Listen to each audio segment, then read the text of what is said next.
कल्याण डोंबिवली महानगरपालिकेच्या अंतर्गत जे शास्त्रीय रुग्णालय आहे त्या शास्त्रीय रुग्णालयात सर्वसामान्यांना व्यवस्थित आरोग्य सेवा मिळत नाही। याकरता मागच्याच आठवड्यात 2 मुलींचा सर्पदंशाने मृत्यू झाल्यानंतर त्यांना व्यवस्थित ट्रीटमेंट मिळाली नाही व आधी अशा अनेक घटना घडलेल्या आहेत। त्यामुळे इथे आरोग्याचे 3:13 वाजले आहे।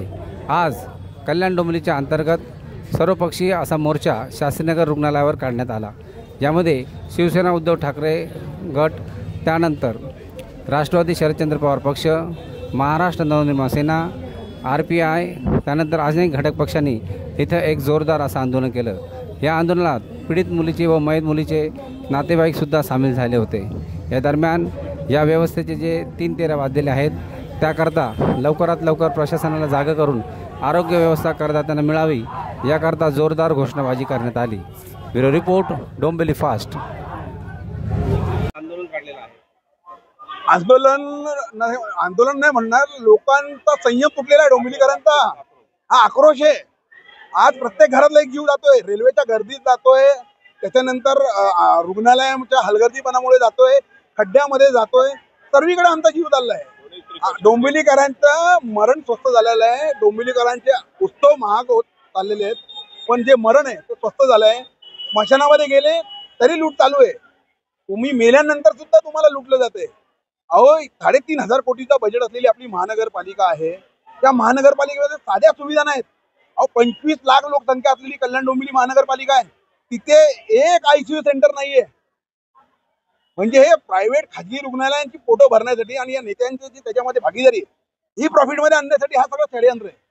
आम्ही यापुढे हा भ्रष्टाचार आणि हे जे चाललेलं आहे लोकांच्या विरोधात, लोकांवर जो अन्याय चाललेला आहे हा खपून घेणार नाहीये।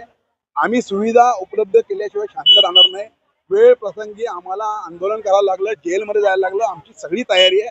कारण हा प्रसंग आमच्या कुटुंबावरती आलेला आहे, उद्या कुठल्याही कुटुंबावर येऊ शकतो। ज्यांच्याकडे आर्थिक परिस्थिती नाहीये ते रुग्णालय, शास्त्रीनगर महानगरपालिकेचे रुग्णालय सोडून जाऊच शकत नाही कुठे, त्यांच्याकडे पैसाच नाही।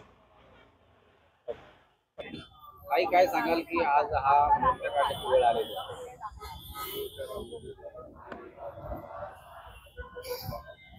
जेव्हा खरंच तिला दवाखान्याची गरज होती तेव्हा ते डॉक्टर सहज सांगतात की तुमची मुलगी ओके, कुठल्या कंडिशन मध्ये आणलेलं, स्टेबल कंडिशन मध्ये आम्ही पोरांना घेऊन येतो ना, तुम्ही सांगता की पोरं व्यवस्थित आहेत, तुम्ही इथून त्यांना हलवा। अक्षरशः तिला श्वास घ्यायला त्रास होत होता तरी पण ती सांगते की नाही, तुमच्या मुलीला उचकी लागली।